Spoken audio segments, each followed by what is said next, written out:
dude. Yeah, absolutely.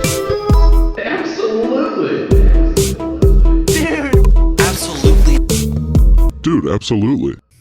I love this. This is a fucking great vibe right here. Dude, and when it's all done, so for the podcast listeners, the room has changed quite a bit. Kim and I did fucking wallpaper. We both just quite a bit. Yeah, and it looks good, except that whoever cut this one.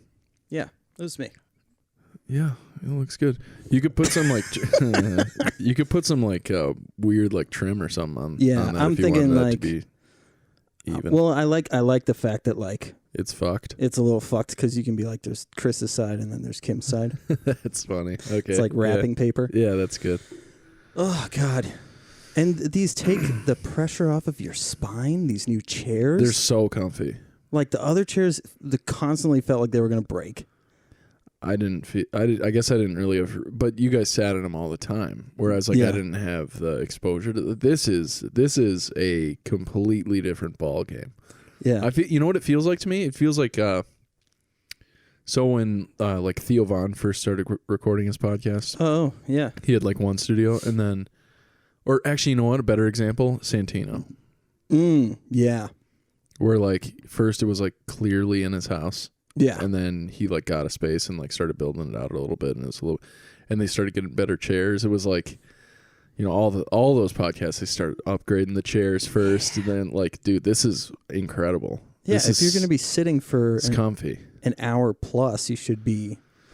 Yeah, this feels like we're having a conversation. Before it was like, especially with the table, I without the table, I like the table less now.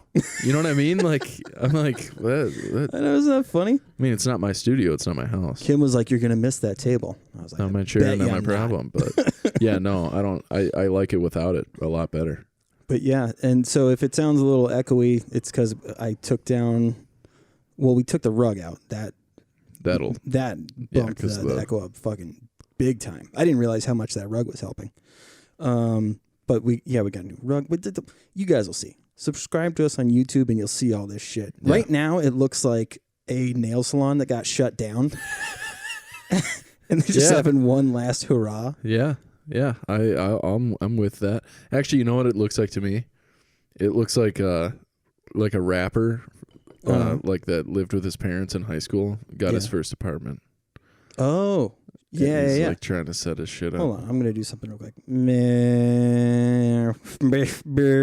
Wait. How you sleeping?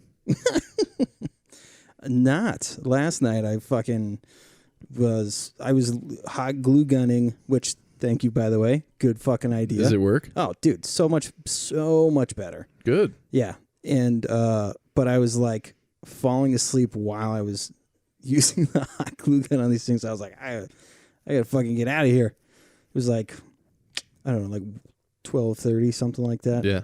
I was still up doing all this shit. Jesus. Yeah. At 12:30, I was watching Boy Meets World. So the old one? Yeah. Girl Meets World. Girl Meets World is the new one. No, I've been watching the old one. Dude, it is so incredibly relevant right now. It's baffling. That show was like kicks ass. What was it on? ABC. Yeah. So like Disney had a part of it. Well, it's because Disney owns ABC. Yeah. But that's what was so weird, because I remember back in the day, like, because they would talk about like addiction, they would talk about abortion. Like there was shit that in the early 90s they should not have been talking about. Like they. In the sense that like the network would be like, no, you don't fucking talk about that. Right. Especially something that's a Boy Meets World. Like it was supposed to feel like Disney, like the way that Disney shows are now. Right. And yeah, shit got. Because did you ever see Wonder Years? No, I don't think so. It's crazy. His brother, it was basically the Ben same Savage? show. Yeah. Did something called The Wonder Years, where it was about a boy around the same age going through shit that boys go through. But it was set in like the 60s, I think. Oh, okay. Yeah, so it was and that one dealt with some heavy shit, but they filmed it like in a cinematic way. It almost felt like Dawson's Creek, but you didn't want to slit your wrists after you watched it. I've never seen Dawson's Creek. So. Yeah, it fucking sucks. So it was weird in that sense, too, that like both of the boys basically did the same thing around the same age, got their own show. Yeah, it's so wild to think like Ben Savage is Fred Savage's younger brother. Yeah. Because like what I know Fred Savage from is Princess Bride. Oh, yeah. You know what I mean? So you're like... And his grandpa's reading the story. Dude, there's like multiple people in that show that are like in other shit now. You know what I mean? From that movie, you mean? Or Boy Meets World? From Boy Meets World. You know what? Something is off about this microphone. I don't agree. I think it sounds good. I think what you might be hearing is additional echo. Doesn't it sound like it's peaking? Like that kind of... No.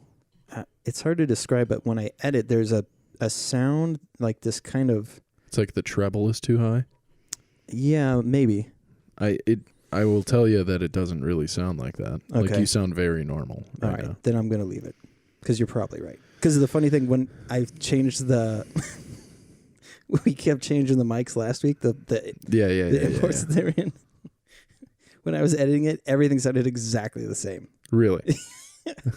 So... You were so like, oh my God. Yeah, you were very worked up. Yeah. But I mean, we were both like, what? Come on, dude. What the hell? Yeah, this is very funny. What the hell is that? It's my nicotine gum. Oh, you're back on that shit? Yeah. Good for you. Did you watch last week's video? Or this week's video, I mean? It's okay if you didn't, but do you remember when I was vapping? Yeah. And I started blowing as you were about to say your premise? Maybe. I took a big... So it's like right over top of me? Or? Mm-hmm. Well, but you stopped talking because I was blowing smoke right in your face. And I just stretched it out for like an extra 6 seconds. Pretty funny. That's funny. Yeah, I don't... It's not that I don't want to watch it. It's that like today fucking... You know, Post Malone and Joe Rogan. It's like, that's what I'm watching. But yesterday was Bad Friends. And also I've been watching a lot of History Hyenas lately. I love that podcast. I know a lot of people think it's absurd. And I mean, like, it is absurd. Yeah. I mean, in a bad way, absurd. Yeah. I love it. I think those two guys are great. I think Chris DiStefano is a phenomenal comedian, but I think he's actually a genuinely good person. I think Giannis Pappas is too. Yeah. You know, like they both talk about very edgy shit, I guess, which is considered edgy now, but like wouldn't have been edgy 10 years ago, you know? Yeah. But they're not like malicious about it, which is why I like it, because they're just like, they dive headfirst into shit and they like, I don't know. They've got me hooked pretty well. And now they've got a new show called Conspiracy Cuties, which is so funny. That's awesome. Yeah. I have a cup. How are you sleeping, by the way? Now that everything is like all ironed out with, you know, the engagement and everything, Caitlin also got me a weighted blanket, which I think we talked about. Oh, yeah. Dude, been sleeping like a baby. It's unbelievable. Like unbelievable. Awesome. I didn't have to take melatonin 2 nights in a row. Sleeping like an angel with 4 fingers up his butt? Oh, yeah, that's right. But, dude, I've been sleeping so well. It's so weird how like a good night's sleep will completely change your day. Oh, yeah. The following day. And you don't think about it. You don't value it as much when you don't get any sleep. Because like it holds no weight with you. So because you're like, well, fuck, like I'm functioning without it. But then you do get a good night's sleep and you're like, oh, I wasn't functioning. I was a fucking zombie. Dude, when you're on vacation. Oh, dude, vacation naps. Oh, yes. Wow. Vacation naps. But that first night that like you guys all get there. Yeah, because the travel day. So that takes all the energy out of you. You're exhausted. Yeah. I'm totally with you. Yeah, vacation sleeps are unlike any other sleep, but I'll take it back. Vacation naps are great. There is no nap better than Saturday cabin nap. That is a good God. 1 o'clock on a Saturday or something. Landon was complaining yesterday about how the day before about how he had taken a bunch of naps throughout the day. He was like, everybody took naps. We took a bunch of naps. I was like, that sounds amazing. So great. Yeah. Multiple naps? God. Yeah, dude. And people talk about this all the time. It's like the old adage, like, you know, you never realize what you have until it's gone. And then, like, parents always related that to, like, taking naps. When you were, like, 6 years old, they're like, you're going to wish when you're 15, you're going to wish you had this. You know, when you're 25, you're going to wish you had this. It's like a good cabin nap is bonkers.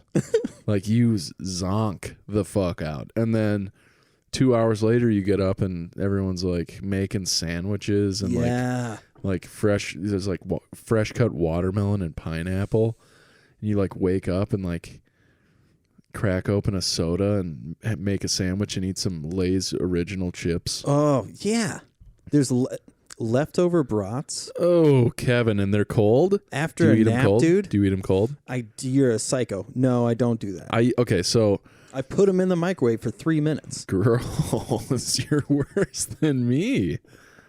It's like, what does it taste like? Newspaper at that point? It's like if Laffy Taffy tasted like a brat. You're taking a bite out of a classified section. Dude, okay. So growing up, maybe I've told you this story before. I don't know. So my family is like... Wait. Put a pin in that. Because I want to start this episode. Oh, okay. Extra sillies. Okay. Okay. So... Super silly. I have a cup here. Yeah. Which this is the size water cup that I use to take my pills every morning. Okay. Which I have a pill box for, which has a sun on it because I take them in the morning. And then there's a moon for the lower one. Got your daily multivitamin. What are these topics of discussion? No. Oh. So are they racial slurs? Those are racial slurs, aren't they? Before you read each one, yeah, you have to say today's episode is brought to you by. No way. And then is this real? Yeah. No, we have actual sponsors? No. Oh, I was like, you mother. This is just random shit. I was like, how am I finding out about this from a fucking purple cup? You're pretending that today's episode is brought by. Did I ever do the Sports Center voice for you? Sports Center? Yeah, you've done it a bunch of times. Well, there you go. That's what I should do. This episode of Dude Absolutely is brought to you by... Feel free. Okay, I'm going to do that. You want to go first? Yeah, but I want to fucking tell you my story first. Jason Voorhees. Fine. Yeah, fucking killing my dreams. Is that Freddy Krueger or Jason that kills in the sleep? That's Freddy Krueger. Krueger, yeah. Shit. Anyway, it's super quick. You called me a crazy person for eating cold brats. Yeah. So my family growing up, because when my dad was a small lad, super Polish family, they would go to the meat market, like the Eastern European, Polish, Ukrainian, whatever meat market, yeah, and they like would Eastern Bloc. Yeah, so they behind the red curtain. So they would buy all their meat that they were going to make for religious holidays, right? Oh, and they would buy it like days early, and then they would cook it. And then they would take it after they cooked it to the church to get it blessed by the priest. Because you can't cook it after it's been blessed. Wait a second. Is your family Jewish? No. That was like their Polish Catholic tradition. Oh. It was like they wanted to get the meat blessed. They got the bread blessed. You know, it was like all the food that they were going to eat on these holidays. They had it blessed by the priest. But you can't cook it after it's been blessed. It's like the whole like kosher thing. Yeah, you know I was going to say that. It sounds like it's very similar to that. So like it's still a tradition in my family to eat cold Polish meat on religious holidays. So like I grew up eating like cold Polish sausage, like by the fucking link, you know. So much of it. So much cold meat. And like cold turkey and shit. Like so I eat like cold food a lot. Because I love cold food. For me, it's almost like nostalgia, but it's also like laziness. You know, it's a combination of both. So that's my meat story. You can pass that fucking cup now. That was the story? That's it. That's all I wanted to explain is like why I eat a cold brat. Because it's like I'm used to eating Do you say a prayer before coitus? No, but we do wear the full sheet and then just cut a hole. Oh, okay. Yeah, because you can't load. It's not for It's not for pleasure. It's for procreation. Yeah. Right. Right. Good deal. Yeah. Use those long appendages. I didn't even have to move my back off the chair. Really? Really. Good Lord. So am I doing all these or just... No. We're just going one. back to back to back? Okay. Remember, today's episode is brought to you by... Or today's episode is sponsored by... Yeah. This episode of Dude Absolutely is brought to you by Caramel Toupees for Men. Call your dad and tell him he looks sweet with his new toupee. Ah, nice. Well done. Thank you.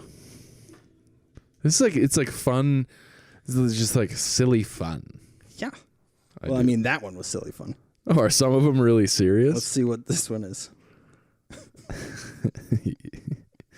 You don't get to laugh before, then it gives it away that it's going to be really funny. Sorry. Today's episode is brought to you by disturbing photos of mice fighting one another. Don't Google that. Oh, that's really good. Who wrote these? You? Yeah. I thought maybe Kim wrote them, and they were all surprises for you. Okay. All right. Okay. All right. This episode of Dude Absolutely is brought to you by Australian Foreclosures. Get those giant spiders out of your house. Oh, dude, this is a cool new bit. Yeah? I'm liking this bit. Yeah, I was pretty excited about it. I forget what the first thing was that I thought of. And then, you were like, oh, we have to do this. Yeah. Yeah, I like this a lot. I almost need to like sit up more. Oh, oh, your giggly face. Man, I was hoping you were going to get this one. Well, put it back in there. Give it to me. No. Okay. Today's episode of Dude Absolutely is brought to you by Daryl's mildly racist tennis rackets.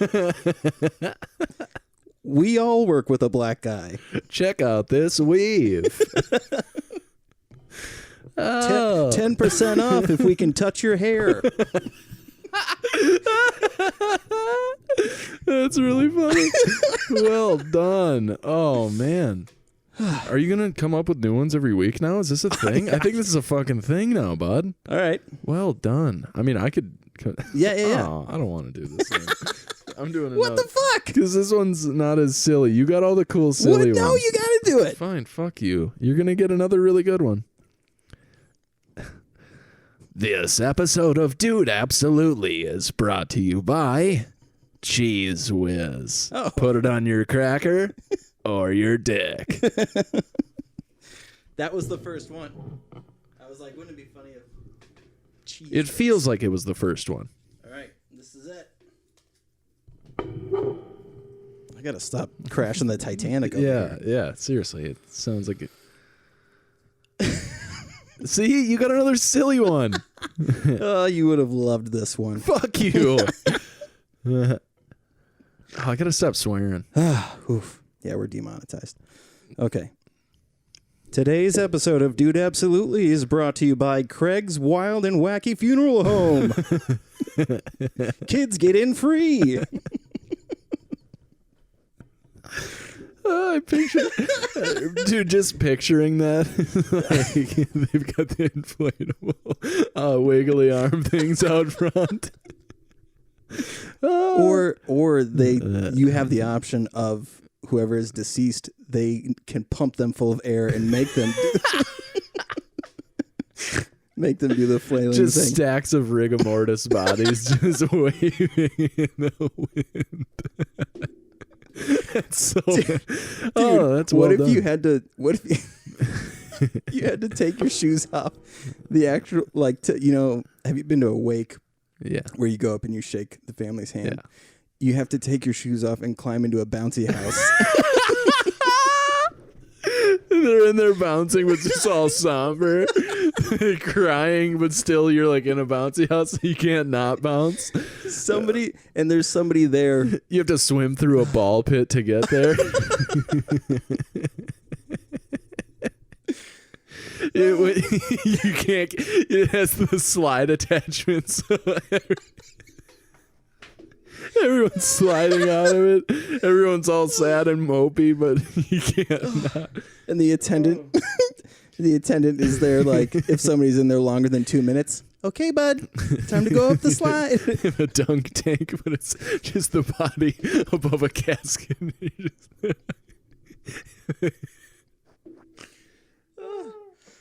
Oh, God. Fuck. All right. Death is hilarious. Oh, dude, that was fun.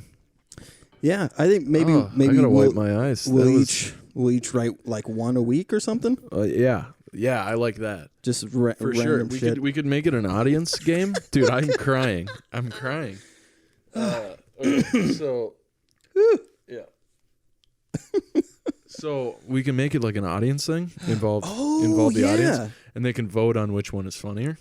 Okay, or vote on which one they like better. We could have they could put out ones that we have to do. Exactly, and then we say. So we should. Do we have an email for this podcast? Just Duck Grey Duke. Okay, maybe we set up, and I'd be happy to do it because since I don't do anything for this podcast, but I'd be happy to set up like dudeabsolutely@gmail.com or something. That would be awesome. And then people can email in suggestions or whatever. And then I just thought of random words, so I would find the first word. So Australia, for some reason, popped in my head. Yeah. I was like, what could I make funny about Australia? I was like, foreclosures. So I picture it as kind of like that way we're not, it's not happening on social media. So the other people that are paying attention to our stuff aren't getting exposed to it prior to the fact. Yep. Plus you kind of get that cool moment where you're like, so I'm a patron of the History Hyenas guys. Oh, okay. And like I'm on the tier where they'll like read your name at the end of the episode. Really? Yeah. So like everybody makes these like ridiculous names, like absurd names. A lot of them are very sexual in nature, but like towards them, they're like Steel Pipe Chrissy, like bending me over and giving me the quarantine D or whatever, and you're like, so like then they like rate them, and I don't know this.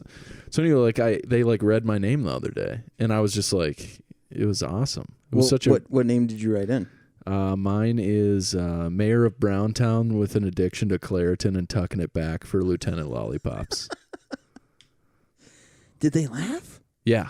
Oh, I love it. Yeah, Giannis was so he's the guy who like rates them. Chris reads them all, and then Giannis like gives them. He like puts them on the list, and then they pick like they call it the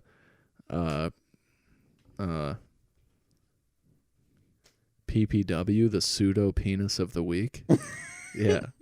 So like Yanni he'll be like, that one's going on the list, or like he'll give them a Drexler, because like Clyde Drexler was a professional basketball player who was like completely overshadowed by Michael Jordan. Yeah. But he was like a stud. Oregon, we fucking praised that dude. Clyde the Glide, man. So they call them Drexlers, like if they're good, but like they're not going to make it on the list. And so, that's really funny. Dude. It's a genius show. I didn't get Drexlered, but he still was like, that's good. And like he's like, that's good. But some of them are so good. It's like when I first like signed up, I had seen like, hundreds and hundreds of them. So you want it to be like unique, but like some of the ones people come up with are so good. Like so Giannis's brother is gay. Okay. And when he was growing up, his brother came up with the word or the phrase calling himself a $3 bill. Oh. So like they could communicate so then people didn't like antagonize them. Like when they were like out and about, his brother would be like, that guy's a total $3 bill. Like I know it or whatever. And then Giannis would be like, you think so? And so they've like adopted $3 bill. Do you know who Bill Buckner is? That sounds super familiar. So Bill Buckner is the guy who played for the Red Sox that let the ground ball go between his legs. And then they lost in the conference or conference championship, whatever. Yep. To go to the World Series. So they, one of the names was like, you can call me $3 Bill Buckner. I'll open my legs for your big white balls or whatever. Like, it was like it was an amazing name. Like, but you have to like really sit down and think of, you know what I mean? Yeah. It's genius. So good. I don't know why fantastic. I'm talking about that on this podcast, but That's here fine. we are. Other podcasts talk about other podcasts. Joe Rogan brings up Kill Tony all the time. Yeah, he does. He does. That he does, Derek. I tried watching the fucking episode with Ben Shapiro. I want to slice that dude's throat over and over and over. He's not a super likable guy. No, not he is not. Super likable. He's He also was like, he like doesn't believe in religion. He just is Jewish because he likes the rules and the structure. Is that what he said? Yeah. Okay. He was like, yeah, I like the lifestyle. Okay, that's weird. What? Yeah. He's the kind of asshole that would fucking, Miss Crabtree, remember we've got homework that we all need to take. Oh, thanks for reminding me, Ben. Everyone, don't forget your homework tonight. And everyone's like, fuck you, Ben. Yeah. I hate him. I don't know. He's not a super likable guy. I think for the sake of perspective, he can be kind of valuable. Just to like get an idea of like, this is what some people think. Oh, I see what you're saying. It's pretty extreme. Yeah. You know? But it's also like some of the stuff he thinks is not that extreme. It's just good to know that this is how some people think. So this is the angle that some people are taking when they're walking through life. You know? I don't know. I can't say that I agree with everything that, you know, people on the left say either. It's just like you can't agree with everyone, you know? Yeah. And if you agree with everything that somebody says, now you're at the point of like idolizing people instead of ideas. Yeah. And like the ideas are what's important. The people will die. The ideas need to live on, you know? Yeah. So for 25% off at Wild Wacky Funeral Home. Fuck, I forgot what it's called already. Oh well. it was was it Craig's? Yeah, I think you're right. Disturbing photos of mice fighting. that one's good. Daryl's was the wig or the Yeah, Craig's Wild and Wacky Funeral Home. Yeah. Sheesh. Daryl's mildly racist tennis racket. I thought my weave comment was good and you just totally screwed it over. Oh, I didn't even hear it. Yeah, because you were too busy being a fucking asshole. I thought of that touching the hair thing. Yeah, that was good. All of your stuff was good. I just said, like, check out this weave. Old white people, they just can't help themselves. It's insane. Yeah. My grandma, I've seen her do that before. And it was before I even knew that was a bad thing. Yeah, because you're exoticizing human beings. Yeah. That's super weird. It's so funny because they love that child. Yeah. They're so happy to see. Like, black babies are like cute. The cutest things in the entire world. Yeah.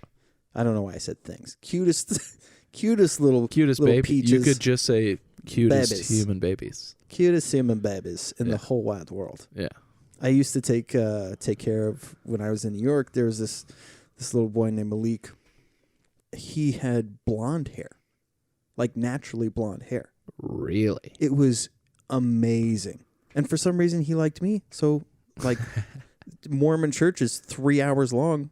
Right. So he and I would just run around. I was like, this kid is the fucking best. And he would listen. He was just a fucking cool kid. I got lucky 2 times. One, at my home church here in Princeton, there was a boy with Down syndrome, Gavin. I loved him so much that I took my senior photos with him. Oh. Yeah. Topher. It was so cool. That's pretty cute. He was the first kid I babysat. Like I went over to his parents. Yeah. This is actually a pretty funny story. He took a nap and I was like, there's got to be something to jerk off to around here. Oh my God, Chris. And I popped in the Winter Olympics thinking that's anything.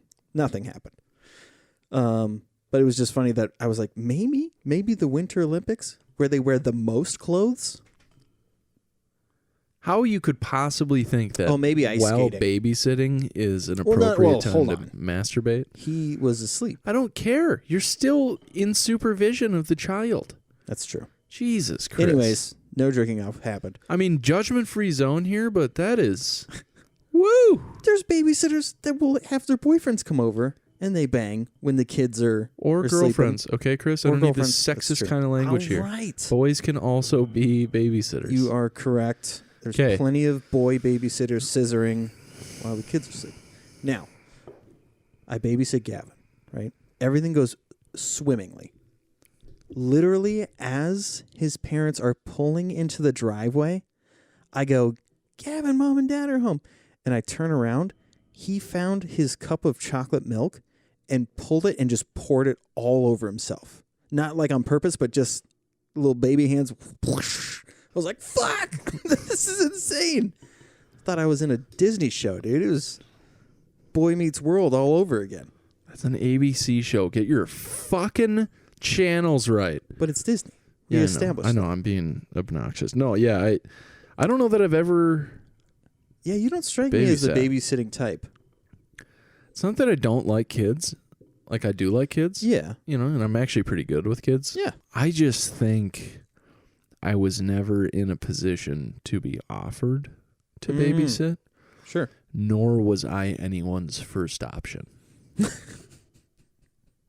You know what I mean? Yeah. Nobody was like, all right, we're having dinner, and I think we call Alex, you know? I mean, he's definitely not going to burn anything down. Yeah. For sure. And the kids are definitely going to get to bed at a reasonable time. And there isn't a shot in hell that they're going to learn words they shouldn't know. And yeah, no, I just have too much fun. That's my problem. I'm all about the GTs, you know? Yeah. Let's play some Crash Bandicoot for like 4 hours. God. That's a great one. Whip out the old PS1.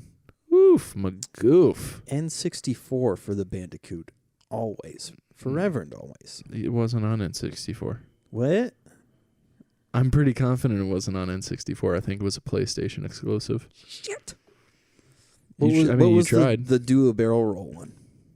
Do a barrel roll? Do a barrel roll. Oh, dude, that's Star Fox. Yeah. Do a barrel roll. Star Fox was a banger of a game. That was one of those games, though. It's like when you're young enough, like you can't get your way through the entire game. Yeah.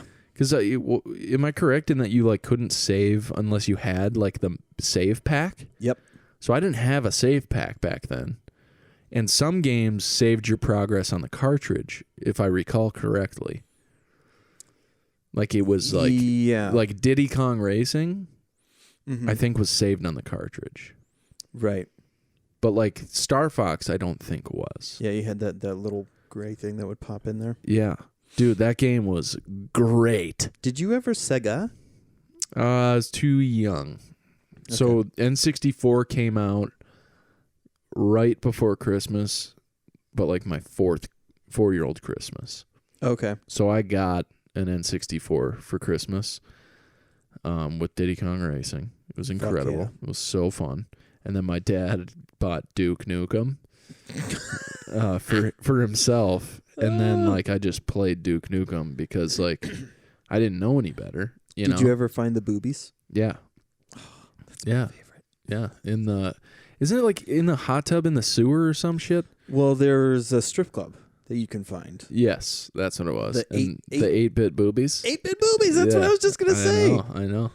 Yeah, that was those were the days, man. And then when PS2 came out, it really changed the way. I mean, because there was like Donkey Kong 64 or Donkey Kong Country was also on 64. I think that game ruled. But Donkey Kong 64 was awesome. That was the one where it was the first like sandbox style game where it was you could there was no like limit to where you had to go. It wasn't like platformer style, God, I mean Mario. Great. Super Mario 64? Wasn't that the first sandbox style? Yeah. Yeah, I was saying like it was like one of the first of the Donkey Kong series. Oh. I don't even know that there's another one, but it was the first Donkey Kong where like you Yeah, Super Mario 64 was the first. Was the first sandbox style game. Super Nintendo. There was that game ruled though. When you could Mario turn into a raccoon. He'd have the ears and the tail. Oh yeah. On that was Super Mario 3, I think. Yeah, I believe was when he first got those, and you had to get the leaf for that. Yeah. Flower was fire. Mm-hmm. Star was like Juggernaut. Okay.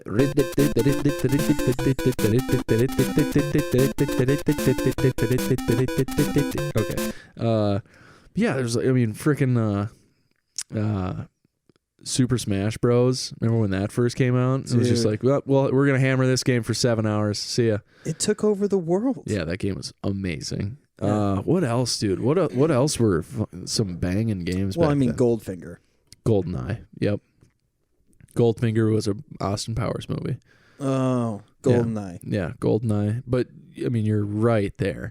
Tony Hawk's Pro Skater. Did you play that? Dude. Okay. It's like all we did. Yeah. I would when I think it was Pro Skater 2 or 3, there were cheat codes to where you could have perfect balance. Mm-hmm. And I would turn the vibrate on the PlayStation, and I would just hop on a rail that was in a circle and just leave it on my genitals. Does it always have to come back to your dick? Yeah. Okay. All right. So what else did you play? I had Off-Road Challenge. Did you ever play that game? You remember the arcade game Cruising the World? Oh, yeah. So Off-Road Challenge was like a spin-off of Cruising the World.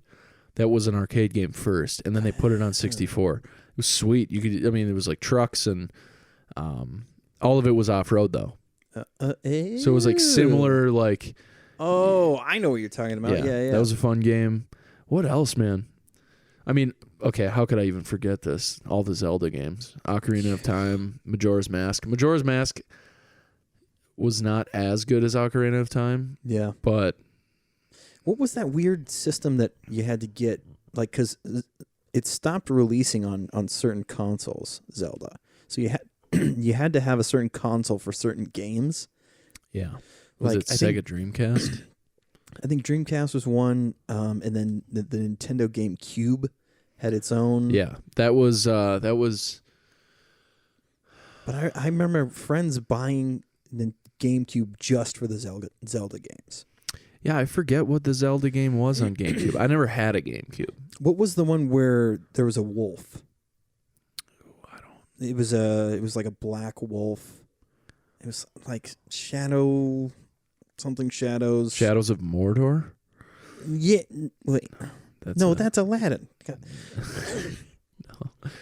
Shadows of Mordor is a game about I can show you the ring. Throw it into the lava. Wow. Chris. I came my pants. Fucking A, man. Shit.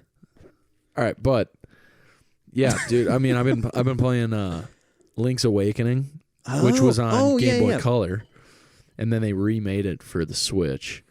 It is it is beautiful. I don't know if there's another way to describe it.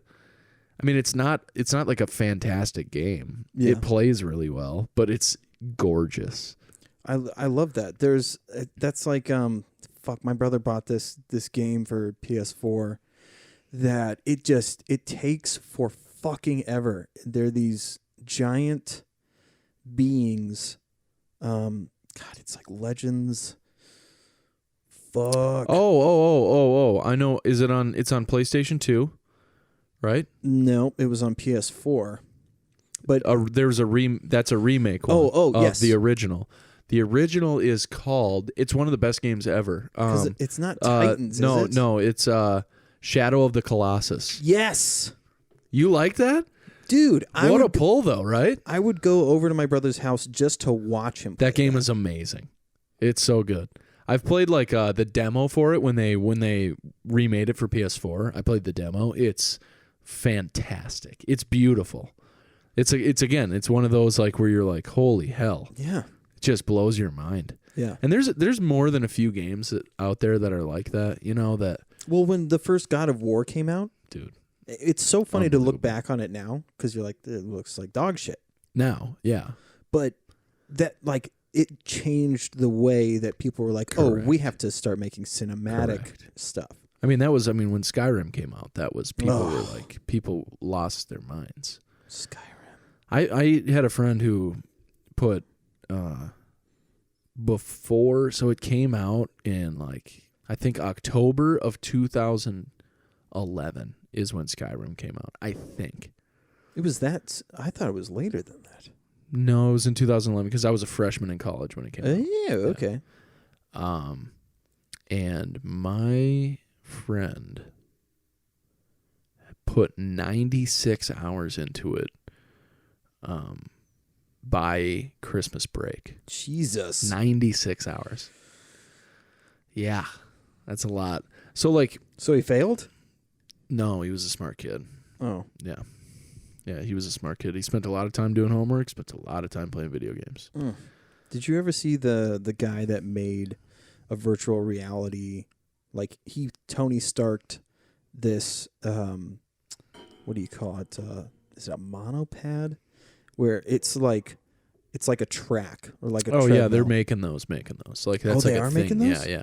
Yeah. So the inspiration is obviously not so it's not like causation with this. So do you remember the movie? It was a book first, obviously, but Ready Player One. Do you see? Yeah, there's a guy just wouldn't drop something off. What was I talking about? Talking about Skyrim. Oh, Ready Player One. Oh. Did you see that movie? Yes. Okay, I thought it was. A lot of people didn't like it because of it wasn't as good as the book or whatever. I thought it was a really like stunning movie. Like it was really cool. It was a fun movie. Well, and that type of crossover stuff is pretty rare. Like people don't give that enough credit. Like crossover stuff doesn't really happen. There were games from multiple platforms in one movie. Which, I mean, all the Halo guys and all the, it had to have cost millions. Yeah, just to get the rights to be able to do all that. Did Spielberg do that movie? Mm-hmm. I think so. Yeah. So I really like the movie a lot, but they use those pads, those whatever in the movie, and I think things that or how to make it work in the movie came from things that came prior. But then when people see it in action, obviously it's in a movie, so it's like there's still that fiction element to it. Like is this really possible? Exactly. But like, I mean, they're in development. Those things where you can buy them, and I mean, they've got like I think it's like a ceiling attachment that you like. You literally like attach these wires to your body. Well, the way that guy had it set up was he had made a platform, and then that platform had a ring around it. So you have to make a frame. Yeah. And then that band, that aspect seems like it would be so difficult to get that right, like to get it dialed in. Yeah, so the amount of tension is right. Exactly. So you don't like, as you increase speed or whatever, you're not like toppling over the edge of it. Yeah, for sure. But it's also not so much tension that you like tire yourself out just by, But yeah, they're also in the process of making like sensor vests and like stuff to wear that like they're like pressure vests. So like when you get like shot in a game, like it literally like you feel it on your chest. Which is like, dude, I can't do VR. I've tried it once or twice. I can't do it.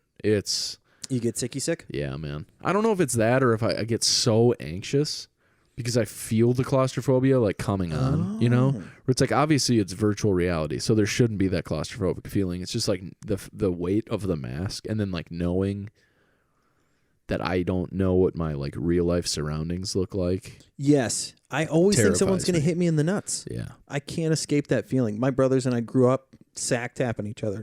So much so that my brother Matt, in the most serious of scenarios, like just muscle memory, he puts his hand over his crotch, like to give somebody a hug. Like I remember he did that. Kim was going to give him a hug. And she was like, "Why are you covering yourself? I'm not going to hit you." He's like, "Sorry, it's habit."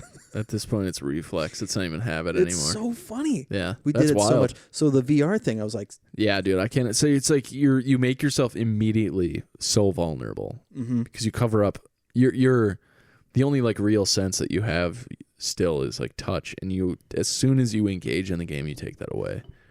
Because, like, all the sensory overload that you get from visually and audio, like, it's like your touch becomes synonymous with what's happening in the game. Yeah. So it's like now Have you're you limited played, to... Beat Saber? No, I didn't play that. I did it, like, early on. So, like, I don't have, like, recent experience with it, which could be the difference maker, you know? But, like, I'm playing Switch Lite right now. Which is essentially the handheld version of the Switch, but there's no removable Joy-Con controllers. Okay. So it's literally like a Game Boy, essentially. Oh, okay. But it's got like the big Switch screen and the same button scheme as you have on Switch. And like I'm playing the Zelda games on it, and man, that's enough for me. You know, it's like this is to have a Game Boy that's evolved as far as that has. Yeah. I mean, like I got a Game Boy before the Game Boy Color came out. Like I had the original Game Boy that my dad had from years prior, and I would play like Metroid Prime when I was like 6 years old, you know? Yeah. Like playing Metroid, and they're making that a movie now. Really? Mm-hmm. Oh. Yeah, behave. The lady that plays Captain Marvel, Brie Larson. Yeah, Brie Larson. She plays Samus. Yes, that's who she wants. She wants to play Samus. Yes. Okay.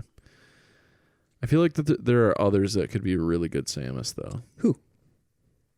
If she wasn't as old as she is, and I don't mean this in a bad way, but if she wasn't as old as she is, I feel like Tilda Swinton would make an awesome Samus. Tilda Swinton? Is Tilda Swinton? Swilton. Is it Swilton? I thought it was Tilda Swinton. Now I'm all fucked up. The one from Burn After Reading and... Oh, I know who she is. Oh, okay, I love her. Yeah, she was, dude, as the ancient one in Doctor Strange. I feel like she would make a really good one.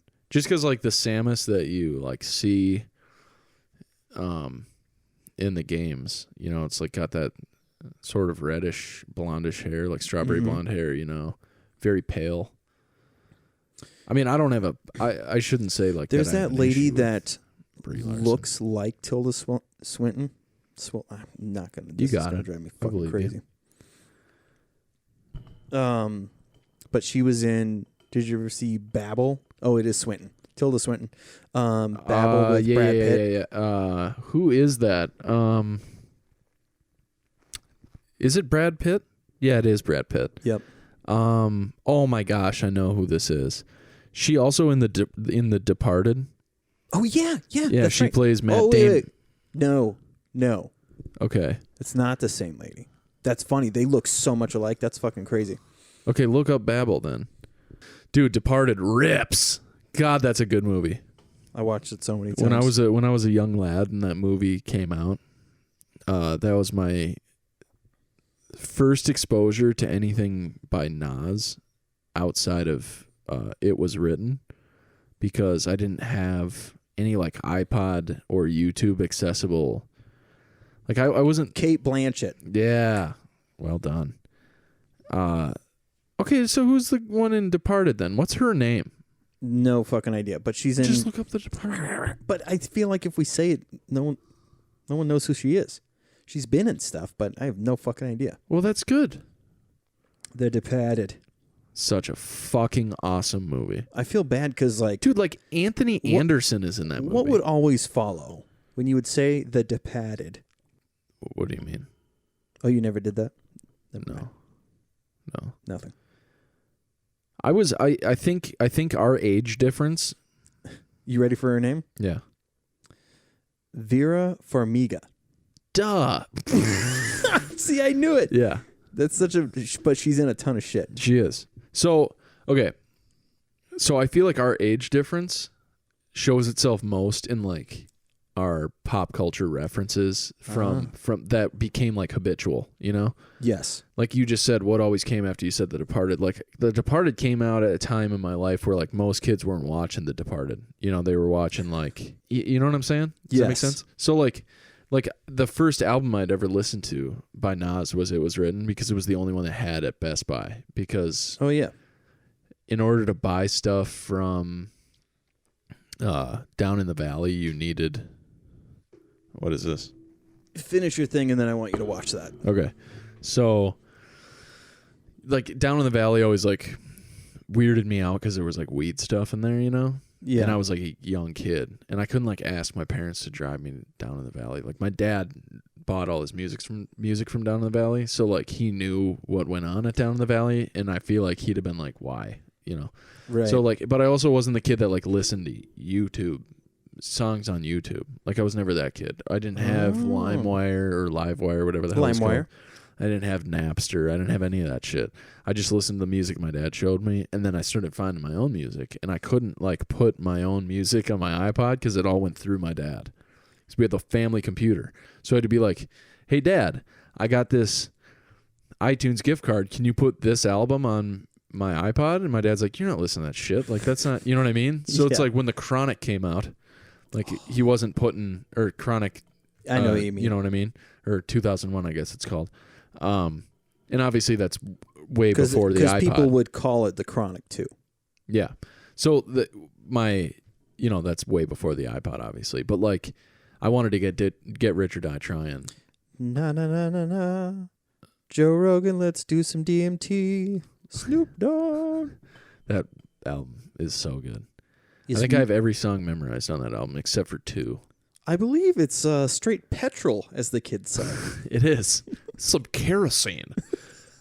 So literally all of this was to say that The Departed has one scene where DiCaprio and like that fucking greaseball cousin he's got in the movie. I always forget that actor's name, but when they're like riding in the car, like basically just doing like selling coke and like doing those odd jobs, you know? Yeah.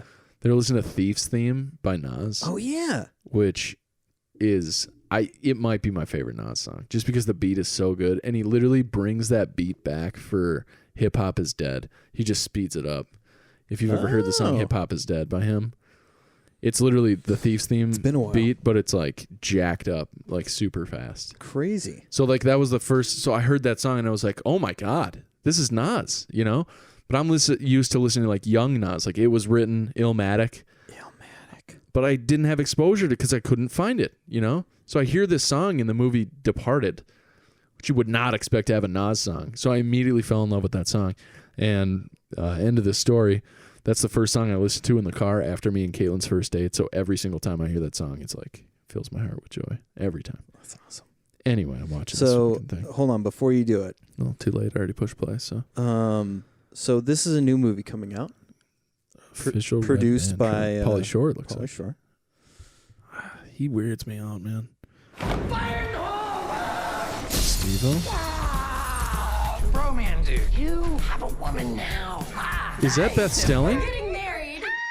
Wait a minute, what? Skateboard boy? No, it's not Beth Stelling. I think this is the place. This is it? Hey, you two. Shut up and take our money. Oh, this backyard. Shut up and take our money. What's the catch? Are you guys here for the party? This is Tommy Lee's sex swing. Hell no. I just don't feel comfortable allowing some weirdo to live in our guest house. Jesus. That's not okay. Promise me he'll be out soon. I will march out there and I'll say, you gotta get out of here in 3 months. I don't know about you. Why one, I about to jump in. The drug is called Flocka. Some are calling it the insanity drug. Can't do that in my house. Fuck me, bro. Fuck me, bro.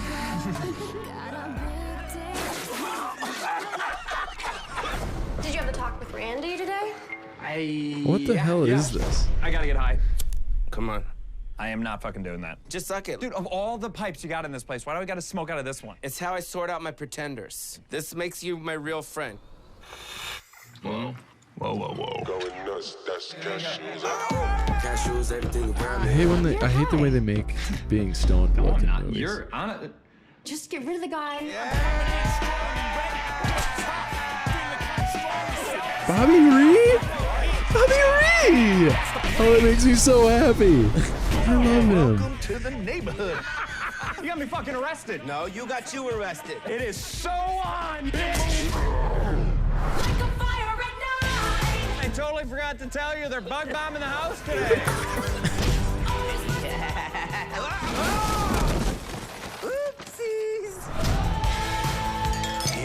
Motherfucking go. Flock of possum.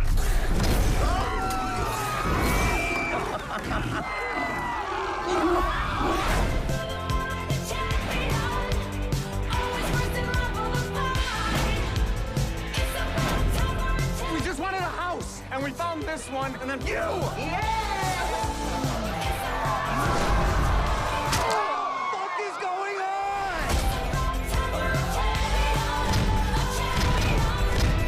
If that shit was on pay-per-view, we'd be fucking millionaires right now.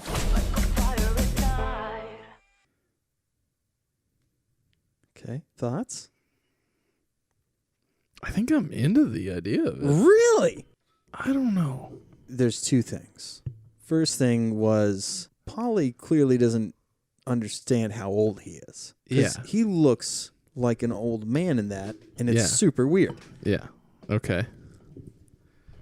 It's the way that they used to make, like, remember Van Wilder? Yeah. Like the National Lampoon. Yeah, the age gap in those movies, the guy was like 5 years older. He's not 45 years old. Yeah. Pauly Shore is like 50. Over 50.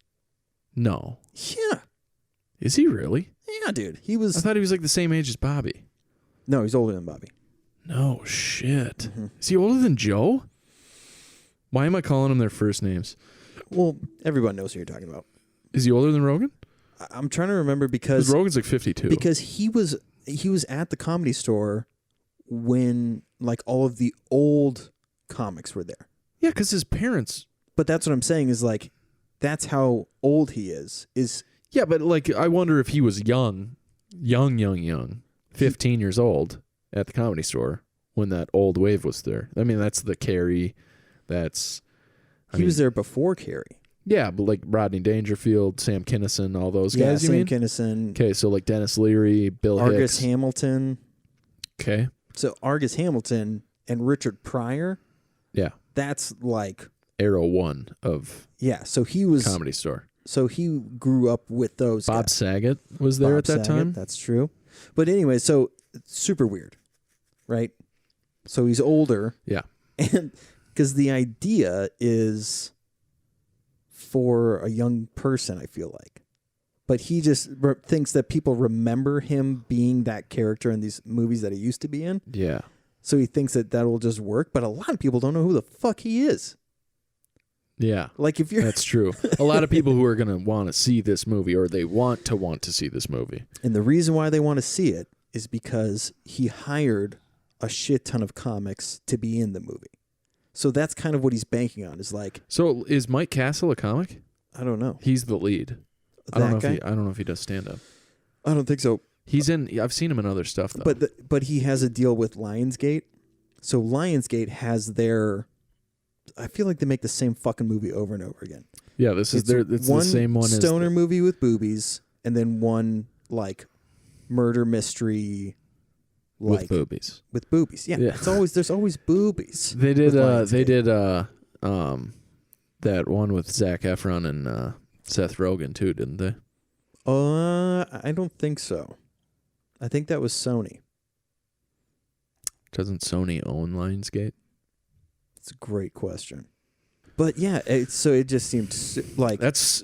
I don't. What do you? I mean, if it wasn't Pauly Shore, What was thing 2? You had thing 1 was Pauly Shore's too old, which I can get behind for sure. Thing 2 is you can't help but be excited that all of these comics who like, especially like in the podcast world, we're like, holy shit, it's so and so, it's Eric Griffin, it's fucking Bobby Lee, it's. I don't know if like Fahim Anwar is gonna make an appearance. Hope he does. That guy's hilarious. So goddamn funny. But yeah, so it's like a bunch of comics. He's just like still friends with everybody. Yeah. So he's just like, come on, let's go do a thing. Yeah. Well, he and Bobby are like best friends because he was like a member of the Shore family basically when when Mitzi was still alive. Chinese people. Did you see the most recent episode of that show? Of Bad Friends? Yeah. Dude. Bobby. Yeah. He might be the funny. Rudy with the knife? So funny. She's like cleaning and literally polishing a knife. Andrew's like, who's playing music? Oh my God, is that a knife? Yeah. It's so big that it might as well be a sword. Yeah, it's like literally a machete with like holes cut into it for it being more aerodynamic and lighter. That's horrifying. It's literally like a Bowie knife. Yeah. And she's so innocent. I just like the way they look. Yeah. Dude, I'm kind of for it. I'll see it. Okay. I'm not gonna see it in theaters for sure. I'm not an I don't asshole. think it's gonna go to theaters. Well, then I'll probably see it on. See, that's what I was thinking. So it's one of probably those go things, to Amazon Prime or something. You know, you like think? when somebody does a show and like they're like, "Hey, I'm hosting this week at whatever," and you just go, even though the headliner, you're like, "Ugh, I do not like that guy at all," but you're just stoked that one of your friends is. Yeah, it's like you get to see like Eric Griffin and Bobby Lee in a movie. So like, yeah, you're gonna go to it together. Right. That's the other. And cool that's thing. like I really like that movie with David Spade that came out recently on Netflix. Oh yeah, I still haven't watched it. It's actually not horrible. It's a pretty good movie. The premise is good. It's funny. Swartzen is very funny in it. Spade is not bad in it at all. Rob Schneider's wife in Benchwarmers is in it. Oh. Very briefly, but she's in it. I think Schneider's in it for a good chunk of time. He plays like the captain of the boat that they all go out like deep sea fishing on and like swimming with sharks. So like a catamaran? Yeah, I mean he plays the Schneider role. Like he's just this goofy, weird guy that's like not exactly white. So they put him in some role that's like not exactly white. Do you know what he is? Schneider in real life? Yeah. Is he white? He's part honky. But the other part. Filipino? Yeah. You got it. Yeah. Makes sense. Yeah. I feel like maybe I read that somewhere and I just like had it stored and never, maybe. You know what I mean? Never used it. It's one of those facts where you're just like, oh, I'm going to never need to know this. And then you need to know it. And you're like, fuck yeah, dude. Look at me. I'm so smart. And everyone's like, you're not smart. You're just... Yeah, a bunch of I'm useless trying shit. to remember what it was, but somebody was saying like there hasn't been Asian representation, and then somebody posted all of the movies that Rob Schneider's been in, and they're like, "Hey, he's Filipino." Yeah, and I'm sure that went over really well. People are like, "He's Hispanic for sure." That's funny. The Wrong Missy is what it's called. It's pretty good. Yes, it's pretty good, dude. It's not horrible. I will say that. My favorite fact about that is that David Spade flew Bobby out for that tiny little part. Have you that he's seen in. the clip of what he's in? I've just heard him talk about it. It's disheartening. But he's in it for like 5 seconds, right? One scene. Yeah. One scene and he says one line. But he flew him out. Yeah. That is such a cool... So like, well, he and Spade are good buddies too. Yeah, so now all of this like inside baseball stuff, you're like excited for that aspect of it. Bobby Ray. I feel like we got to stop doing that. Well, I mean, that's what he calls himself. Right, but he gets to call himself that. Okay, yeah. It's like if I had a friend... I call myself a dipshit all the time. People can call me a dipshit. Right, but you know what I mean? If my buddy N-word Jim is like, yo, I'm N-word Jim. Yeah, okay. I couldn't be that's like, a problem because now you're making... Like, this is the whole Louis thing. You're making me say the word in my head. Just pick a different word. Right, but that's what I'm saying is... I know. I get it. Okay. There has to come a time where like intention outweighs the words that you're actually using. You know what I'm saying? Yeah. And I shouldn't say a time, a line. Right. Okay? Neither of us said anything actually racist. Actually racist. But we are quoting the man himself. Yeah, but that's an excuse that people use. And the intention is... Yeah, exactly. And shitty people do it when they do shitty things. Yeah, it's not true. an excuse. See, this is where that's... I mean, it's... Well, I'm saying that, though, I because know. I say... You're more sensitive on this shit than I am. You are. But we're equally empathetic people. Yeah. We just manifest our empathy in different ways. Well, and I go in my brain, I think, like I've said a bazillion times, like when I listen back on this stuff, I try to imagine the person listening and who's going to perceive it as, because we don't know Bobby. Right. But I don't think Bobby would listen to that clip and think, oh, these guys are fucking assholes. We're literally talking about how excited we are that he's in a movie. That's true. You know what I'm saying? It's like the intention is like, fuck yeah, Bobby Lee. Good for him. But like, yeah, it's because it's the times right now are making us extremely tepid about like the way that we do things, yes, or the way we speak and the way we. But like, if there isn't malice, like you have to be able to draw the line on like the cancel police, you know? Yeah. Because otherwise, literally everything's gonna get canceled. Yeah. And then nobody's. And I'm not saying that nobody's allowed to have fun by being. God, I can't be racist anymore, dude. This sucks. You know, like the problem is like the people that, not always, but some of the people that get the cancel mob all over them meant no malice. Right. But there will always be shitty people that actually have malice in their hearts and intend for people to suffer because of their race or gender or sexual orientation or creed or whatever. You know what I'm saying? It's like, and those people aren't going to stop because you're telling other people to stop. So like, it's still going to exist. And all you're doing is making a fucking petri dish for those people to grow.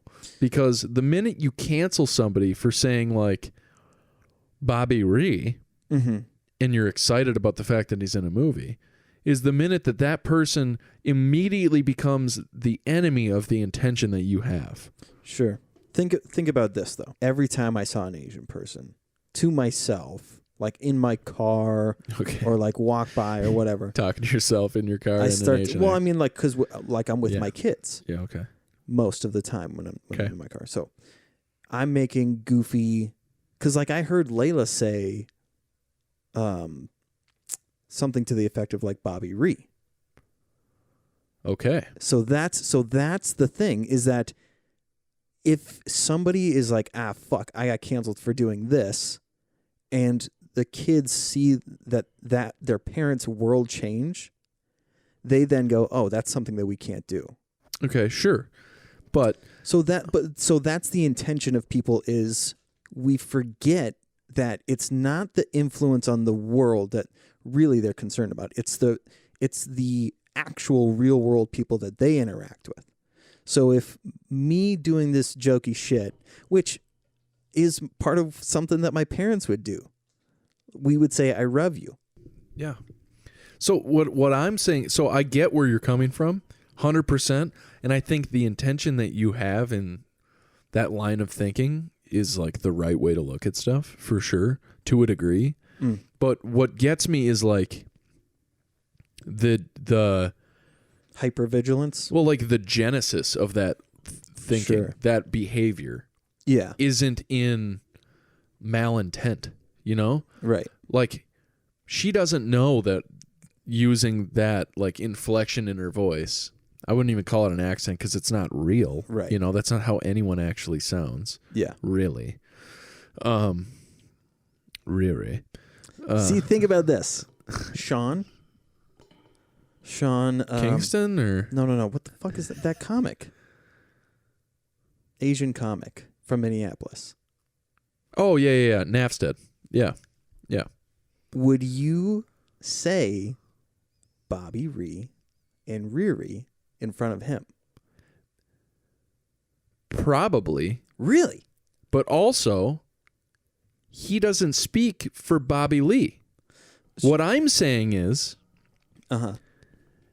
if you take the fact that I use that, right, and apply it to the entire message, then what you're doing is washing all of the intent away and applying your perceived intent onto the message, even though the message is one of complete and utter positivity.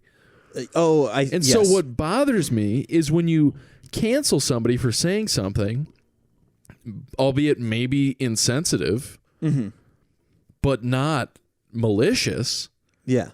Then that person looks at the movement in like trying to correct that kind of behavior as completely like misguided.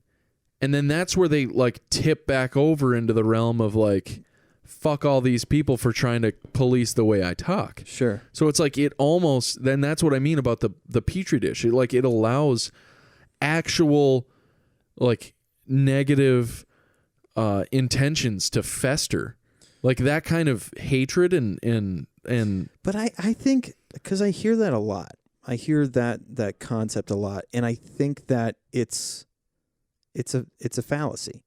Like, because historically speaking, the more that this shit goes on, the less of those people have that soapbox, and like, because I get what you're saying, but really, like, in the majority, it's not true. So it's this thing that we create because we know how angry it makes us feel, because our intention is so obviously not that way. And you imagine that anger in other people. If I'm this angry, then people who are racist, they must just go fucking nuts. And then it turns into this like mob. But I don't really see that ever. Well, and that's the thing is, like, our consumption of people go away. Our consumption of media and like facts and stories and the news and the way the world works is so compartmentalized now that like the things that you choose to consume are the truth for you. Oh, do you know what I'm saying? Yep. So like maybe what you're seeing is like that kind of behavior isn't getting a platform as much anymore because we've buttoned down on the way people. Yeah. But like, you know, earlier you brought up Ben Shapiro and how much of a dinkus he is. God, I hate him. Millions of people watch his videos. You know, you don't watch his videos, and the people that you associate with don't watch his videos and don't like take. You know what I'm saying? So it's like. But so I'm saying you, right? Yeah. So let's say you get canceled. Let's say this is the last podcast we get to do. Right? Oh, no, it won't be the last pod. I don't care enough for them to cancel me. I'm not saying that. I know, but I'm saying cancel me. See what happens. So let's say that happens. Yeah. Do you think that you, Alex Pisha, would start to lean over the other way, and now you're going to Breitbart and now you're watching Fox News? Do you think that action would actually make you change in that way?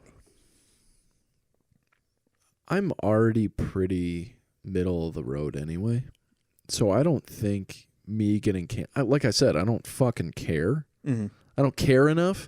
I know that like I mean good, you know, and I'm not going to stop doing the things that I think are helping others and making others happy and whatever because somebody tells me I can't talk a certain way, because the things that I'm saying are not nearly to the scale of what could be or has been said by others in the past. For sure. You know what I'm saying? Like, I'm not, it's like, that's where I'm talking about. It's like, it's less about the switching over to the side as much as it's about the line for like what is inappropriate and appropriate is moving so far one direction that like you're swallowing up people that shouldn't be a part of the storm. Right, and could be allies. Exactly. Mm-hmm. That's what I'm saying. It's like once you take that away from someone, it's really hard for them.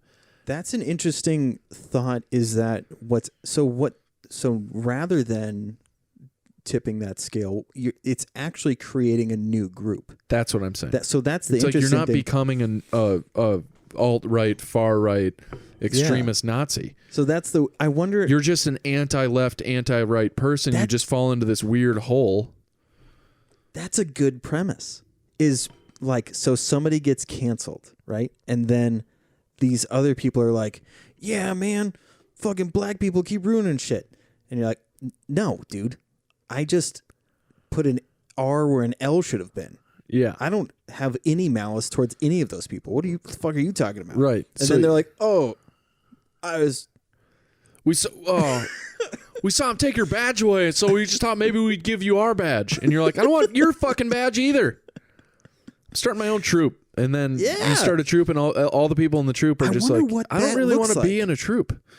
But what does that group look like? Because I would say that we're basically there. Libertarians. That's what libertarians are. Libertarians are people who are like, God damn it, they got mad at me for using R instead of L. Don't step on Snack. Yeah. So yeah, there you go. That's your you make that connection. And that's what libertarianism is. Have I been libertarian this whole time? Like, I don't know. All right, that's enough of that. We do this every fucking episode. What? talk about shit that matters to us. And it matters to us. I know. And it matters to the people that listen to us.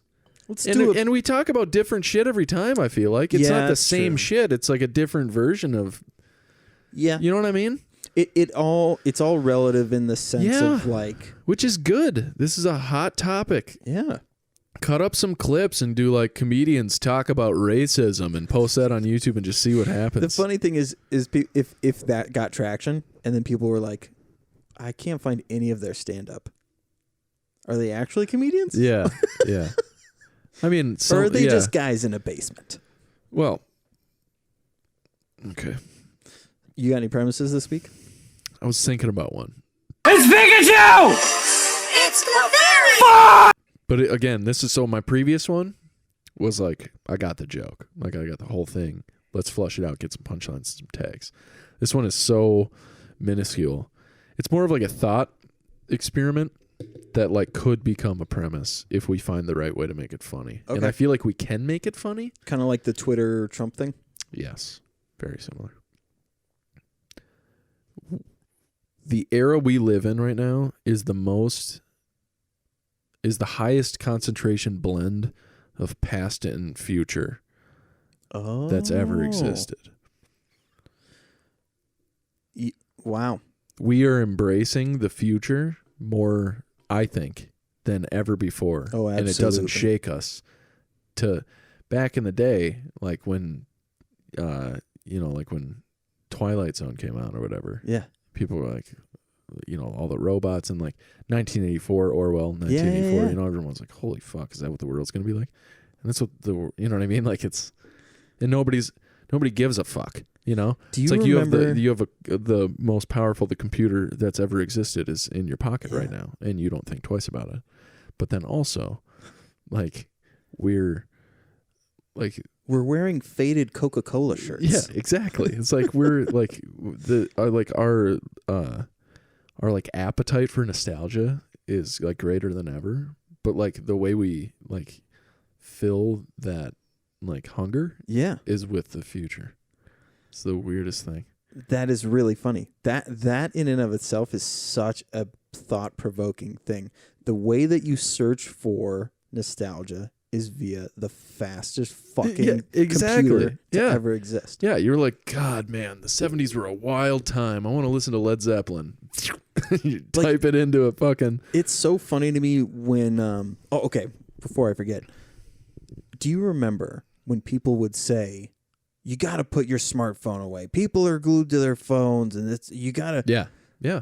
People still say that, yeah. But it was so heavy at first. Yeah. And then all of those people were it's like kind of gone. I remember my parents would not text. Yeah. They hated it. They hated it. That's what... Now, if you call them, they're like, what are you doing calling me? Just shoot me a text. I remember trying to call my parents and them texting me, one of them texting me, can you text me? Yeah. I was like, that's hilarious. Yeah, for sure. That's like, it's... Because you realize how much ease there is to it. Yeah. Like people reading the newspaper on the shitter is like you're doing it. You're doing the thing that your great-grandfather did hundreds of years ago. But you're doing hundreds of years. Right? Is that... Did be your great-great-great-grandpa. My grandpa lived for a long time. He didn't. He died really young, actually. Okay, so you're lying now. I'm lying. So yeah, that's the premise. I just don't know how to make it funny. It's so thought-provoking, and that's like, if I ever do get back on stage, which is still a strong maybe. Yeah. That I think will be like the realm I want to get into. Is like to be more thought-provoking because that's how I think anyway. You could do 20 minutes on that, dude. Like there's so many premises that you can do. And it so veers off and then circles back. Right. The callbacks are just infinite when you think in that way. You just have to be like prepared to like shift gears with stuff like that because depending on the audience, like, and I've had this before where I have like 5 minutes of a bit planned out. And I bomb on the first part of the bit. And then you're like, fuck. Yeah. Like, I don't have anything else planned. And you just like literally take your fucking foot out of your ass and put it in your mouth. Yeah. And then, you know, it's That's so funny. You know what I do when that happens? That's when you see me like latch on to some random audience member. Yeah. That's me. I'm like, okay, I can see that you guys don't want to come along for this thing. So I'm dragging you. But guess what? Steven's fucking coming with me. Yeah. And they're all like, Steven's one of us. Yeah. You can't take him. Yeah. And they're like, well, now we got to pay attention. And so then when you do the thing. The probably the most humiliating version of that I've ever had was we were doing those showcases at Pantown. Oh. Which is a fucking terrible venue for comedy. It's a great brewery. Loved it there. Super cool. Like the setup is awesome. But one of the worst venues I've ever performed at for comedy because the ceilings are like 60 feet high. Oh, God. So it's loud as piss in there. But like the audio setup, like the speaker system, all of it came from one spot. They didn't like hook the speakers so that the audio came out from everywhere. Yeah. It just was like the little bitch speaker they had on the fucking... So the host like comes up to me and they're like, you're opening. And I'm like, you're the host. Why are you not going first? And they're like, I don't like to go first. And I'm like, then don't fucking host comedy shows. I was so pissed. But I was like, fine, I'll bite the bullet. I don't give a shit. So I went up there and I'm like... All right, guys, we're going to get started. You know, like it's like there was nothing before that. So I like go up and I like. You're the pre-host. Kind of, yeah. So I start telling this joke. It's actually Caitlin. It was the first time she hosted at that show. Oh. So she hosted and then I get up there and, she calls me up and I go up there and I started doing the bit about... smoking pot. This was the joke that I had about like the difference between like smoking and eating weed. Oh, and how like when you smoke it, it's like going up an escalator. You know, you're like, as time goes by, you're like, holy shit, look how high we're getting. You know, that's right. So I like do that joke, and the first punchline just bombs. Like no, to the point where, and this was the humiliating part. So like, at this point, there's like 50 people in this brewery, and like 20 of them are listening. The rest of them are talking very loudly and like playing board games. You know what I mean? There's a girl at the end of one of the tables who had turned herself around in her chair to watch me. And I did that joke. And I made eye contact with her. She was like, and literally turned around. Oh my God. Yeah, bro. And I was like, all right, I am 30 seconds into this set and I fucking hate myself. So I did the rest of the set, and then like by the end of this set, it was like a wave of people had stopped paying attention, and then only the two people on the front table were listening to me. And then I found out that they came with one of the comics.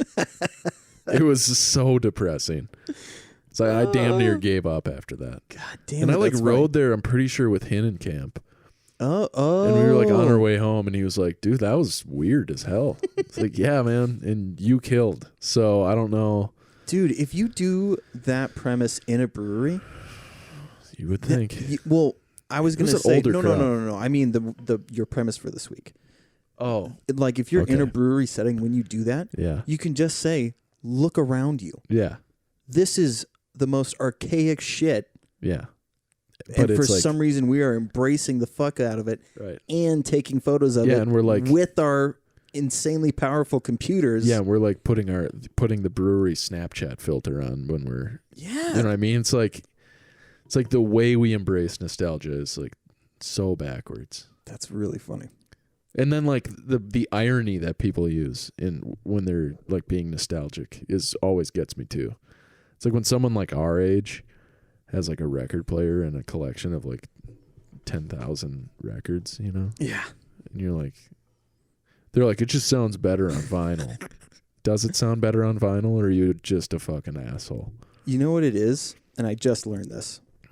The reason why so you don't know this about films, and I'm saying that in like the royal sense. Like most people don't know this about films. But there is an underlying white noise track on all films have this, it's like static. And the reason is when there's no noise, you notice. So if there's dialogue and they pause, it sounds like the whole thing cut off. So they have this white noise track that's going along. Is that a chicken and egg conversation? No. Like, did they start putting that in at some point because it sounded weird, or did they? Because if you watch, was it there from original films? No. So if you watch some old films, that's when it's super apparent. There were some films. Right. So it was a response to the fact that it was okay. So, and they do it with podcasts too, I guess, which seems super weird, but I guess makes sense. So with the record, there's that white noise. You're in between songs. You're always going to hear that little yeah. Okay. So when people say that it sounds better, really, it's just they think it's more. It's full. Like more circadian. It's more comforting. Circadian. I have never heard that word before. Circadian rhythm. It's like that's like why your like mother's heartbeat is soothing to you. Oh. And why like it's like things that like loop, that like have a rhythm to them. Okay. That's circadian rhythm. Wow. Yeah. I could be totally wrong about that, and I just used a word that I liked, but I'm pretty sure I'm correct about that. Wild. What's your prem, dog? All right. This is one prem Jesus that I'm like very. It's almost there. So when I did the vegan warrior dance, which crushed it, the only thing that I fucked up on was caramel. I didn't know that caramel has comes milk from in milk it. in it, so I bombed that one. But beyond that, I did great. I want to say I'm proud of you. I don't know that I am. But keep going. Yeah, I mean, it's only a week. Joking. Did you feel better? I did. Like I noticed, like when I ate. Do you have a lot of digestive? No, everything stayed the same. I did notice that I would have thought it would have been kind of like a cleanse, though. My pee stunk. Yeah, I imagine much that's the case. stinkier. Okay, so go ahead. I'm sorry, I don't mean to keep cutting you off. No. My urethra is important. Yeah. Okay, go ahead. Okay, promas. Yeah. Promas. So with the vegan thing, yeah, there I saw a lot of like how you can make food look like meat, and Jim Gaffigan's kind of done a bit about that. Yeah. But I have a different approach. So let's say I went full vegan, right? I'm going to pretend that I'm the vegan guy. Yeah. Somebody sees my hamburger and is like, "What the fuck, man? Why don't you just eat a hamburger? That you know that's what you want. It looks like it. Right. Why don't you just fucking eat the hamburger?" Yeah. And my response is, "You like porn where they wear like schoolgirl outfits? Well, yeah, it's super hot. Why don't you just fuck kids then? Oh my God. You like when women look like kids? Why don't you just be a pedophile?"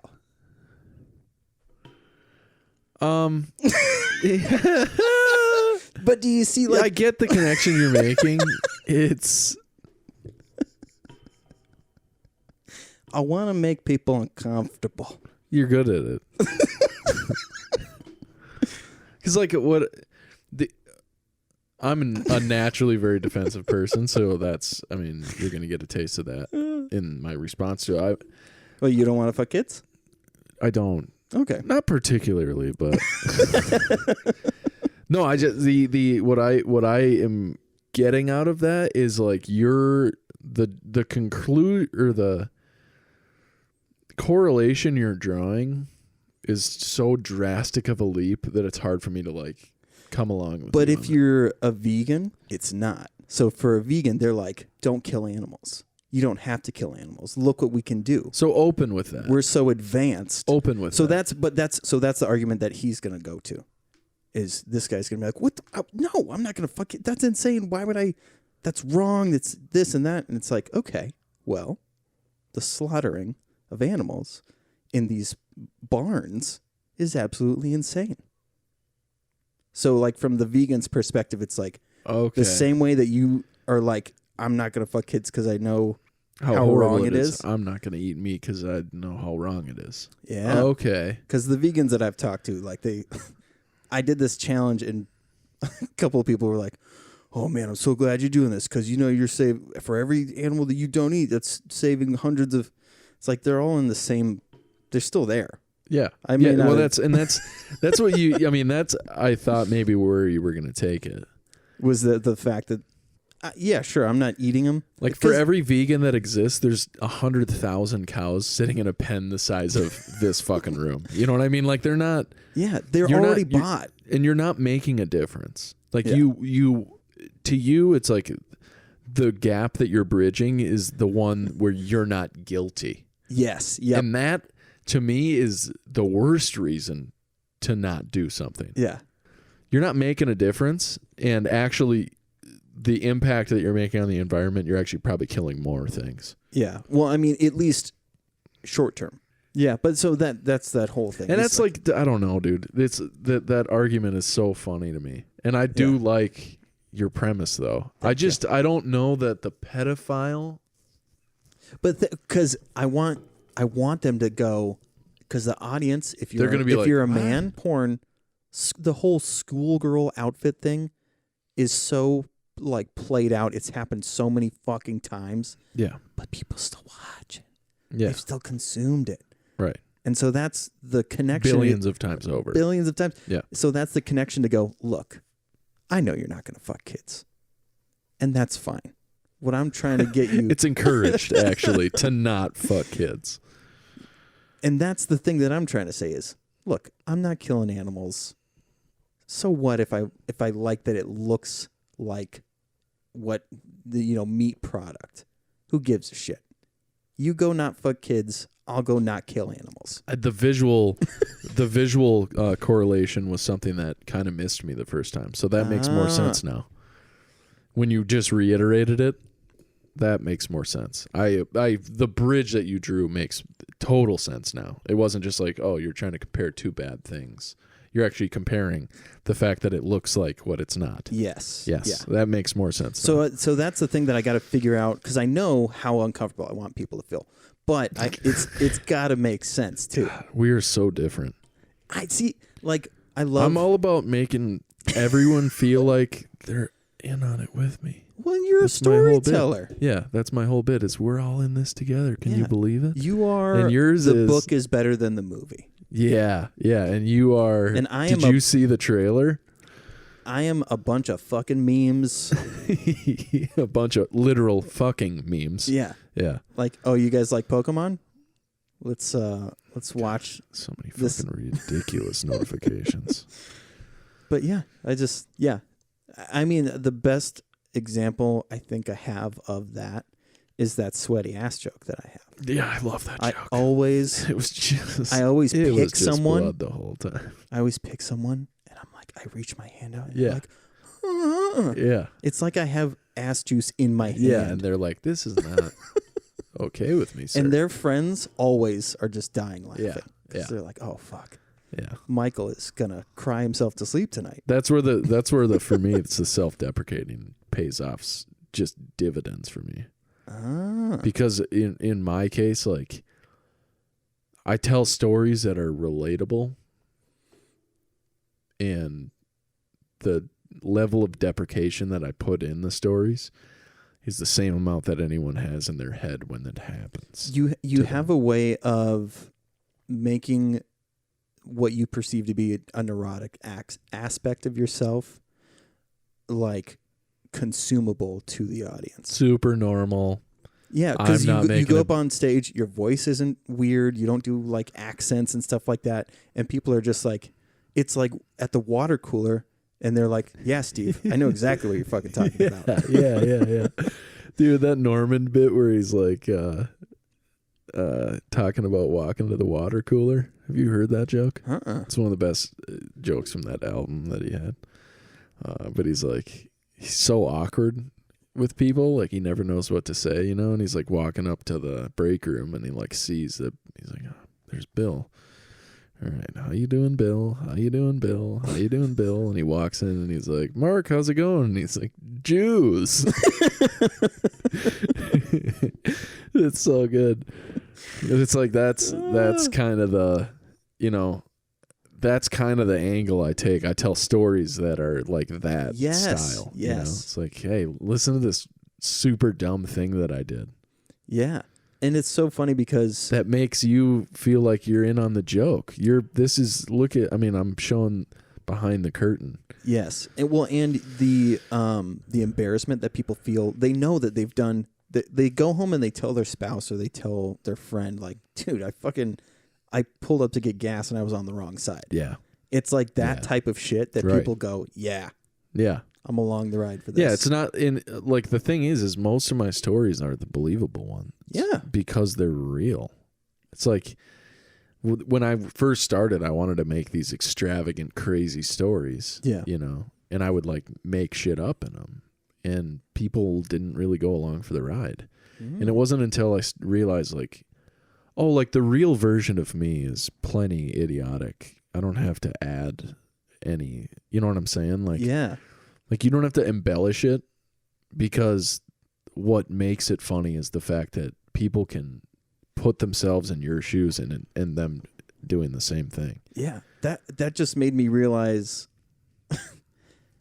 like, the fact that my shit works on stage, which feels really weird to say, I am all of these crazy things. Mm-hmm. And like the like making up shit and saying these weird things, that really is me. Right. Even though they're made up. Right. I've just never thought about the fact that I am this like weird, I'm like that toy box at grandma's house that kids haven't played with them forever. Yeah. And you tip it out and you're like, holy, look at all this shit in here. Yeah. What the fuck is this? Yeah. And you're just like.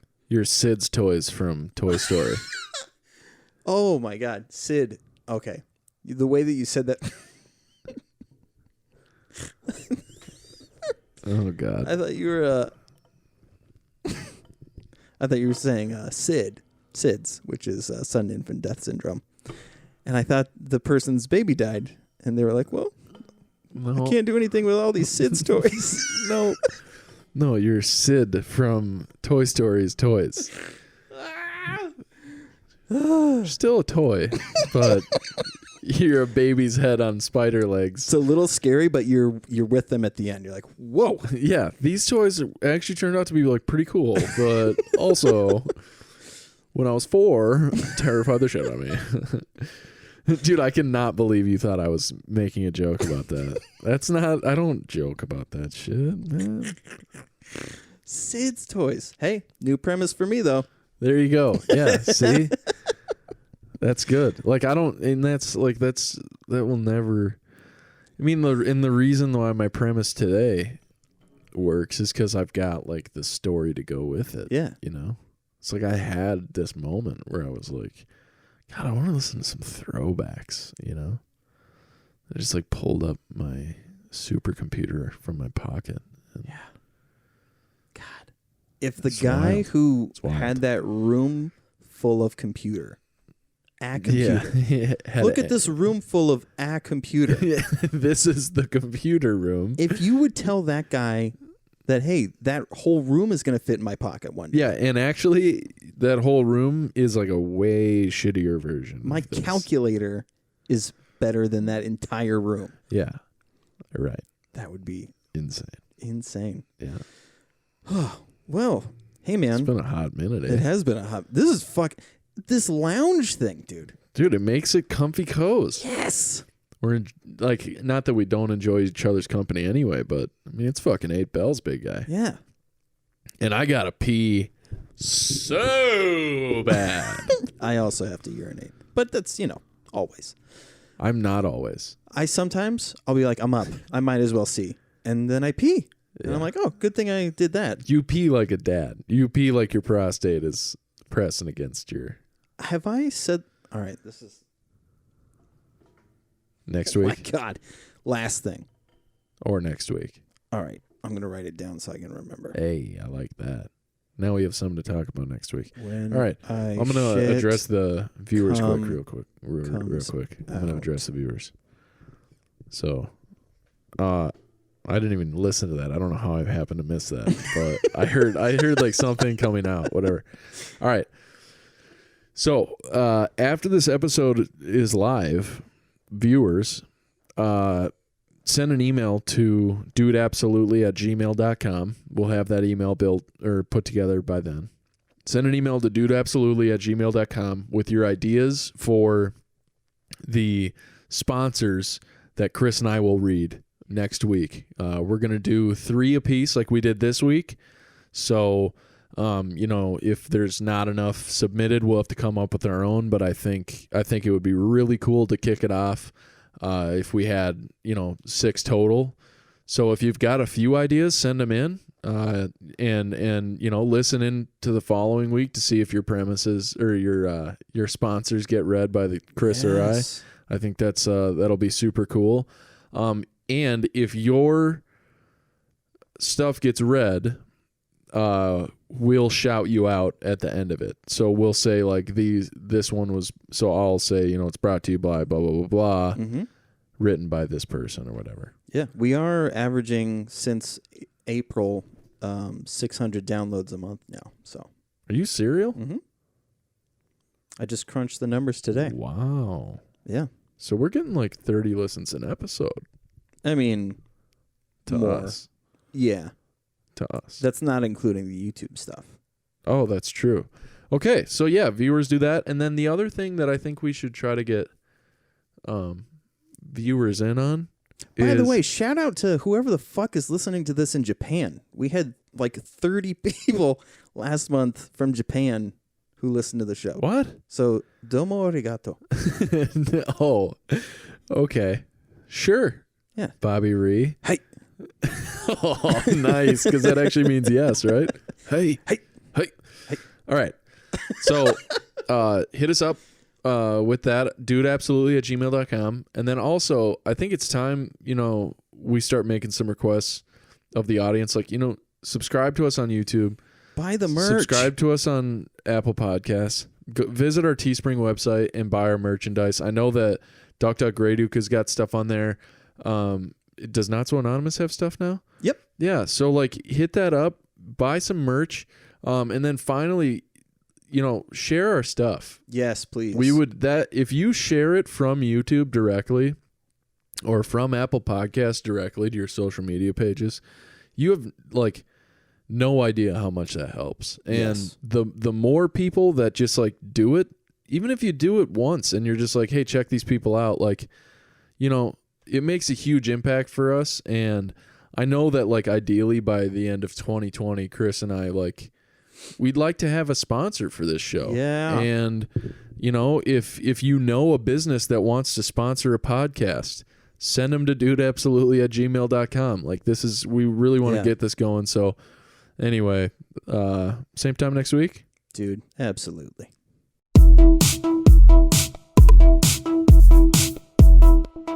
Dude. Yeah, absolutely. Absolutely. Dude, absolutely.